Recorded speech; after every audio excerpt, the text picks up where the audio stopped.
की शुरुआत में हम एक लड़की को देखते हैं जो रोड के बीचों बीच अपनी जान देने के लिए सड़क पर लेटी हुई है। कुछ ही देर में इस रोड पर एक गाड़ी आ जाती है। यह लड़की जैसे ही उस गाड़ी को अपनी ओर आता देखती है तो एक दर्दनाक मौत के डर से वो अपना इरादा बदल लेती है और वो सड़क से उठकर किनारे पर चली जाती है। तब वो गाड़ी वाला इंसान भी इस लड़की की मदद के लिए नहीं रुकता। वो इसे नजरअंदाज करके आगे निकल जाता है जैसे उसने कुछ देखा ही नहीं हो। इस लड़की का नाम लीसा है। लीसा की जिंदगी बिल्कुल भी ठीक नहीं चल रही। दरअसल आज लीसा की बेटी का जन्मदिन है, लेकिन अब उसकी बेटी इस दुनिया में नहीं रही। तब हम देखते हैं कि जो गाड़ी कुछ देर पहले लीसा को इग्नोर करके आगे निकल गई थी, उसे अपनी गलती का एहसास होता है। इसलिए वो आदमी अपनी गाड़ी रिवर्स करके लीसा के पास आता है। गाड़ी के अंदर बैठा एडम नाम का आदमी लीसा से पूछता है, क्या तुम ठीक हो? जिस पर लीसा जवाब देती है, हाँ मैं ठीक हूँ, मुझे कुछ नहीं हुआ। इस पर उस आदमी ने लीसा को बताया कि इस सुनसान इलाके से शहर काफी दूर है, इसलिए अगर तुम चाहो तो मैं तुम्हें शहर तक लिफ्ट दे सकता हूँ। लीसा मान जाती है और फौरन उसकी गाड़ी में बैठ जाती है। सफर के दौरान एडम लीसा से पूछता है कि तुम अकेली इस सुनसान जगह में क्या कर रही थी? लीसा ने एडम को बताया कि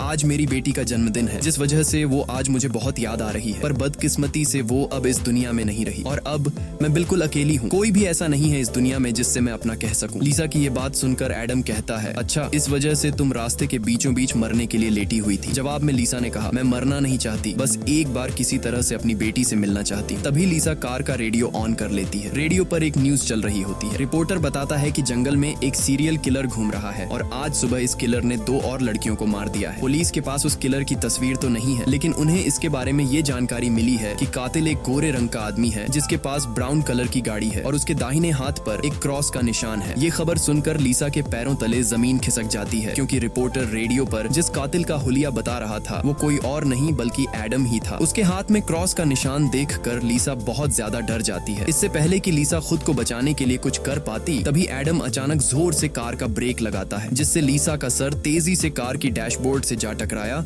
और लीसा बेहोश हो गई। कुछ देर बाद जब लीसा की आंखें खुली, तब उसने खुद को एक अजीब से बंकर में कैद पाया जो चारों ओर से लोहे की मजबूत दीवारों से बना हुआ था। लीसा खुद को इस बंद जगह में कैद पाकर बहुत ज्यादा घबरा जाती है और मदद के लिए चिल्लाने लगती है, लेकिन उसकी मदद करने कोई नहीं आया। हम देखते हैं कि लीसा को एक अलग तरह का सूट पहनाया गया है और उसके हाथ में एक घड़ी भी पहनाई गई है। लीसा उस घड़ी को निकालने की बहुत कोशिश करती है, लेकिन वो घड़ी इतनी मजबूत थी कि काफी कोशिश के बाद भी वो उसके हाथ से नहीं निकलती। आखिर में जब उसे रियलाइज होता है कि इस जगह से निकलना इम्पॉसिबल है, तो वो थक हार कर एक जगह में बैठकर रोने लग जाती है। तभी अचानक उस चेंबर का दरवाजा खुला। लीसा ने देखा कि दरवाजे के दूसरी ओर एक सुरंग है। उस सुरंग के एंड से रोशनी नजर आ रही थी। लीसा को समझ आया कि अगर इस जगह से बाहर निकलना है तो इस सुरंग से होकर निकलना पड़ेगा। लीसा खुश हो जाती है कि उसे बाहर निकलने का रास्ता मिल गया है, लेकिन जैसे ही वो सुरंग के अंदर चली गई, तभी अचानक उसके पीछे उस चेंबर का दरवाजा अपने आप बंद हो गया। ये देखकर लीसा की सांस रुक गई और अब उसे समझ आया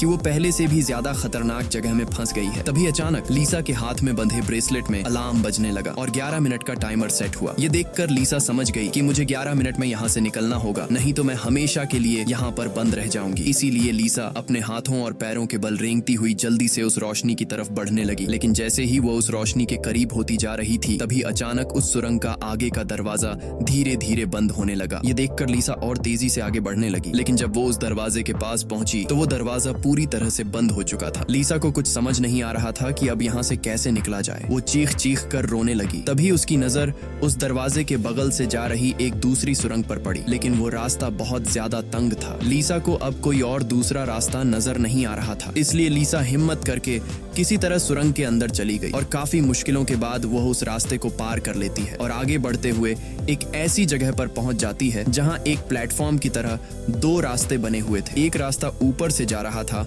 और दूसरा रास्ता नीचे से। लीसा को कुछ समझ नहीं आया और वो ऊपर के रास्ते को चुनती हुई घुटनों के बल आगे बढ़ने लगी, लेकिन थोड़ा आगे जाते ही नीचे का फ्लोर ऊपर उठने लगा। अगर वक्त रहते लीसा वहां से नहीं निकल पाई तो नीचे का रास्ता उसे ऊपर चिपकाकर मार देगा। लीसा डर के मारे तेजी से आगे बढ़ने लगी। वो उस जगह के बीच बस पिसने ही वाली थी कि तभी इस सुरंग के एंड तक उसका हाथ पहुंच जाता है और जैसे ही वो रास्ता पूरी तरह से बंद होने वाला था, लीसा अपनी जान बचाकर वहां से निकलने में कामयाब हो जाती है। खुद को कुचलने से बचाकर वो एक सुकून की सांस लेती है, लेकिन उसे पता नहीं था कि अब उसके लिए मुश्किलें और भी बढ़ने वाली हैं, क्योंकि आगे का रास्ता रास्ता और भी ज्यादा खतरनाक है। तभी उसके घड़ी में अलार्म बज उठा। ये अलार्म बता रहा था कि आधा समय बीत चुका है और अब उसके पास सिर्फ 5 मिनट बाकी है। इसीलिए वो अब फिर से आगे बढ़ने लगी, जहाँ उसे थोड़ी दूर जाते ही रास्ते में कोई इंसान लेटा हुआ दिखाई दिया। लीसा जब उसके करीब आई तो उसने देखा कि वो कोई जिंदा इंसान नहीं बल्कि एक जली हुई डेड बॉडी है जिसकी हालत बहुत खराब है। उस लाश के हाथ पर भी वैसी ही घड़ी बंधी हुई थी जैसी लीसा के हाथों पर बंधी थी। लीसा को समझ आ गया कि ये इंसान भी मेरी तरह इस सुरंग से निकलने की कोशिश कर रहा था, लेकिन वो यहाँ से निकलने में कामयाब नहीं हो सका और मारा गया। मतलब यहाँ से निकलना इम्पॉसिबल है। इस डेड बॉडी को देखकर लीसा की यहाँ से निकलने की बची कुची उम्मीद भी टूट गई, लेकिन उसने किसी तरह हिम्मत जुटाई और इस डेड बॉडी को साइड पर करके आगे बढ़ने लगी। जब वो घड़ी की तरफ देखती है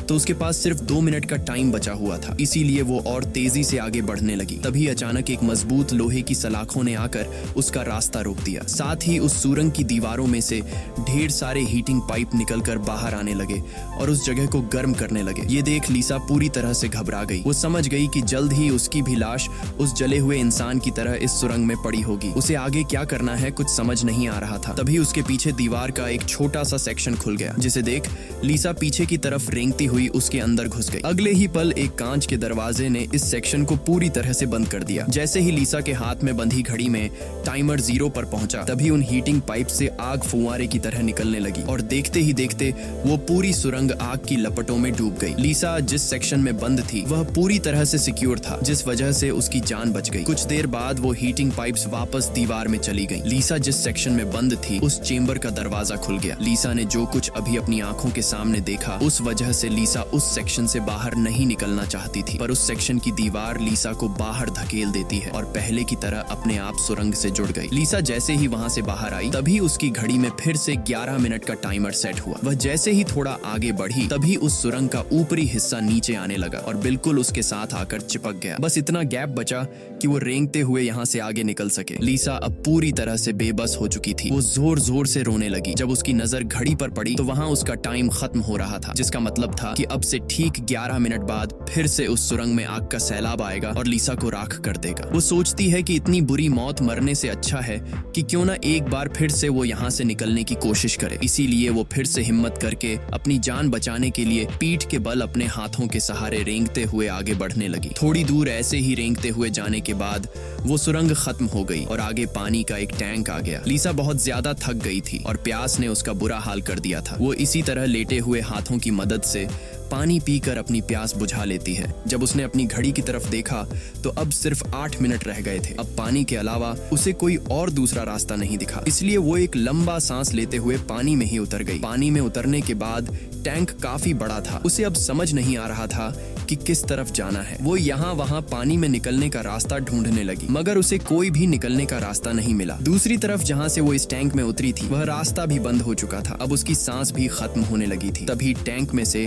ऊपर की तरफ एक दरवाजा खुल गया। लीसा जल्दी से उस दरवाजे से होते हुए ऊपर निकल आई। बाहर निकलते ही उसने जोर जोर से सांसें लीं और आगे का रास्ता तय करने लगी, लेकिन लीसा बहुत ज्यादा थक चुकी थी। आगे बढ़ना उसके लिए बहुत मुश्किल हो रहा था और कुछ ही देर में भारी थकान की वजह से लीसा की बीच रास्ते में ही आंख लग गई। लेकिन तभी लीसा के कानों में किसी के चीखने की आवाज गूंज उठी। वहाँ और भी कोई था जो मदद के लिए पुकार रहा था। उसकी आवाज सुनकर लीसा के अंदर बचने की एक उम्मीद जाग उठी, इसीलिए वो जल्दी से उस आवाज का पीछा करने लगी। अचानक एक जगह उसके ठीक नीचे एक दरवाजा खुला जिसके अंदर उबलता हुआ तेजाब था। लीसा उस तेजाब में गिरने से बाल बाल बची। वो तेजाब इतना खतरनाक था कि एक मजबूत लोहे को भी कुछ सेकंड में पिघला देता। लीसा जल्दी से अपने कपड़े का एक टुकड़ा काटती है और उसे टेस्ट करने के लिए तेजाब में डुबोती है। कपड़ा कुछ ही सेकंड में काली राख में बदल जाता है। ये देखकर वो बहुत ही संभल कर आगे बढ़ती है। वो अपने हाथों और पैरों को उस गड्ढे के किनारों पर रखकर उस जगह को पार करने ही वाली थी कि तभी उसका घुटना तेजाब में लग जाता है, जिससे लीसा दर्द से चीख पड़ी। खुशकिस्मती से उसके सूट की वजह से उसका घुटना गलने से बच गया, लेकिन उसके घुटने पर एक गहरा जख्म बन गया था। अच्छी बात ये थी कि अब वह मदद की आवाज काफी करीब से आ रही थी। लीसा अपना दर्द भूलकर फिर से उस आवाज का पीछा करने लगी और आखिरकार वो एक लोहे की ग्रिड के पास जा पहुंची। उससे कुछ दूरी पर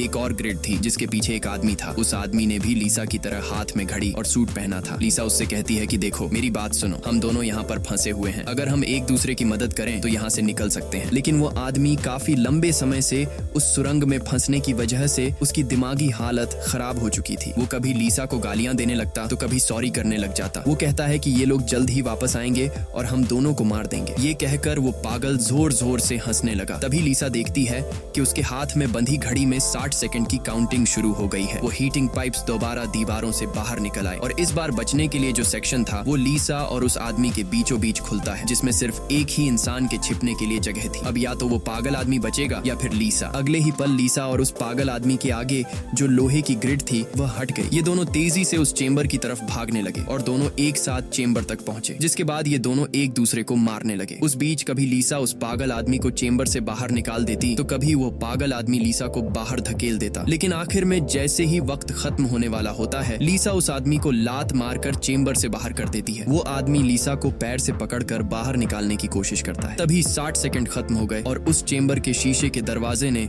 उस आदमी का हाथ काट दिया। दर्द से वो आदमी चिल्ला उठा। तभी लीसा की नजर उस आदमी के हाथ पर पड़ी जिस पर क्रॉस का टैटू बना हुआ था। उस टैटू को देखकर लीसा समझ जाती है कि ये आदमी कोई और नहीं बल्कि उसे कार में बेहोश करने वाला सीरियल किलर एडम है। अब लीसा की सारी कंफ्यूजन दूर हो गई। पहले लीसा को लग रहा था कि एडम ने इसे यहाँ कैद करके रखा है, लेकिन उसकी ये सोच गलत थी क्योंकि एडम बेचारा तो अब खुद मौत के मुंह में था। इतने में ही लीसा की घड़ी पर 11 मिनट का वक्त पूरा हो गया और उन हीटिंग पाइप्स से निकलती तेज आग ने कुछ ही सेकंड्स में एडम को राख में बदल दिया। अपनी आंखों से एडम की इतनी भयानक मौत देखकर लीसा डर के मारे कांपने लगी। कुछ देर बाद सेक्शन के अंदर एक छोटे सुरंग में से एक रोबोट आता है। वह एक बहुत ही भयानक सा स्कल था। ये रोबोट लीसा को कोई नुकसान नहीं पहुंचाता बल्कि उसके तेजाब से जले हुए घुटने को ठीक कर देता है। लीसा ने उससे पूछा कि वो कौन है और उसे यहाँ क्यों लेकर आया है। जवाब में उस रोबोट के मुंह से एक टूल निकलता है और वो टूल लीसा के सूट के साथ कनेक्ट हो जाता है। उस टूल की मदद से लीसा को फ्लैशबैक की सारी बातें याद आने लगती हैं, जब वो कार में एडम के साथ थी और उसे एडम की सच्चाई का पता चलने पर एडम की उसके साथ झड़प हो गई थी। उस दौरान एडम ने लीसा पर चाकू से सीने पर वार किया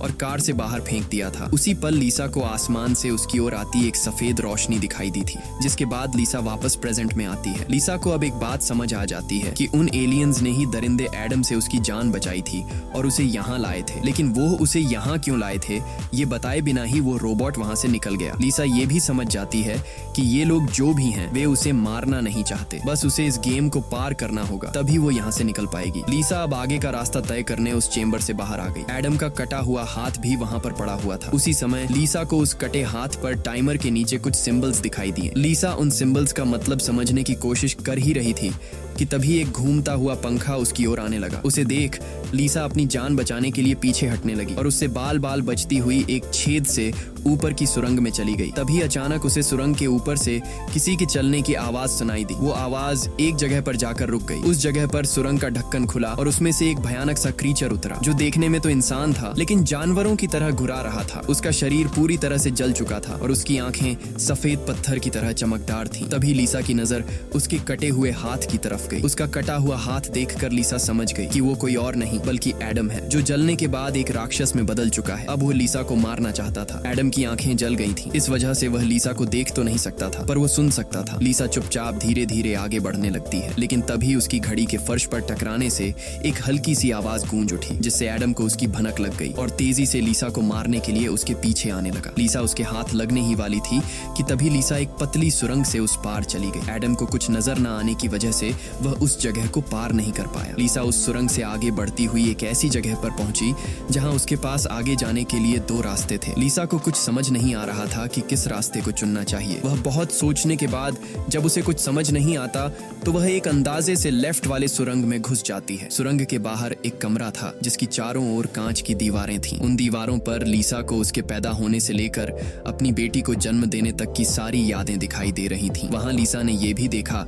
कि किस तरह उसकी लापरवाही की वजह से उसकी बेटी की जान चली गई। लीसा अपनी बेटी को याद करके बहुत रोने लगती है। तभी उसने देखा कि ऊपर छत से एडम फिर से उसके पीछे आ रहा है, लेकिन लीसा उससे अपनी जान छुड़ाकर एक दूसरे सुरंग में पहुंच जाती है, जहां उसने कुछ ऐसा देखा जिससे उसकी खुशी का ठिकाना नहीं रहा। उसने देखा कि उस सुरंग के खत्म होने पर बाहर नीला आसमान चमक रहा है। अपनी आजादी को इतने करीब से देखकर लीसा में दोबारा हिम्मत आ गई, लेकिन उस सुरंग को पार करने के लिए उसे एक कंटीले रास्ते से होकर गुजरना पड़ेगा। अब सिर्फ 60 सेकंड का टाइम बचा हुआ था। अगले ही पल हीटिंग पाइप्स भी दीवार से बाहर निकल आए, जो 60 सेकंड्स खत्म होते ही उस जगह को आग से भरने वाले थे। लीसा लीसा बिना टाइम जाया किए इन कांटेदार तारों के नीचे से जाने लगी, जिससे वो कांटेदार तार उसकी बॉडी में घुसकर लीसा की पीठ बुरी तरह से काट देते हैं। लीसा बहुत ज्यादा तकलीफ में होती है और उसके पीठ से बहुत ज्यादा खून निकलने लगता है, लेकिन लीसा खुद की परवाह किए बिना धीरे धीरे आसमान की तरफ बढ़ने लगी। तभी पीछे सुरंग में चेंबर खुला, जिसमें एडम झट से जाकर छिप गया। अब कुछ ही देर में आग का सैलाब आने वाला था। खून से लथपथ लीसा बाहर निकलने की कोशिश में थी, लेकिन बहुत ज्यादा खून बहने की वजह से अब आगे बढ़ना उसे मुश्किल हो रहा था। उसकी आंखें धुंधली हो रही थीं। तभी 60 सेकंड्स खत्म हो गए और अगले ही पल वहां आग बरसनी शुरू हुई। उससे पहले कि वो आग का सैलाब लीसा को भी अपनी चपेट में लेता, लीसा के ठीक नीचे एक द्वार खुला और वो नीचे एक चेंबर में जा गिरी और बेहोश हो गई। थोड़ी देर बाद जब लीसा की आंख खुली तो उसने देखा कि वो फिर से उसी जगह पर आ गई है जहां से उसने बढ़ना शुरू किया था। यानी अब तक उसने जितनी भी मेहनत की यहाँ से निकलने की, वो सारी जाया चली गई। ये देखकर लीसा अब पूरी तरह से टूट चुकी थी। तभी वो रोबोट उसकी मरहम पट्टी के लिए दोबारा आ जाता है। लीसा ने उसे मरहम पट्टी करने से रोका, क्योंकि वो दोबारा ये सब दोहराने के लिए तैयार नहीं थी। उसने रोबोट से कहा कि वो अब सिर्फ मरना चाहती है। उस रोबोट ने लीसा की बात मान ली और उसके मुंह से एक इंजेक्शन निकलकर लीसा के शरीर की तरफ बढ़ने लगा। तभी लीसा को एडम के हाथ पर बने हुए निशान याद आ गए। वो समझ गई कि जरूर वो निशान यहाँ से बाहर निकलने का रास्ता बताते हैं, इसलिए वो अपने खून से दीवार पर एडम के हाथ पर बने हुए निशान बनाने लगी, जिसे काफी गौर से देखने के बाद लीसा को पता लगा कि ये तो एरो है जो यहाँ से निकलने की डायरेक्शन बताते हैं। जैसे कि पहला एरो लेफ्ट साइड की तरफ मुड़ा हुआ था, जिसका मतलब रास्ते में आने वाली पहली 2 सुरंगों में से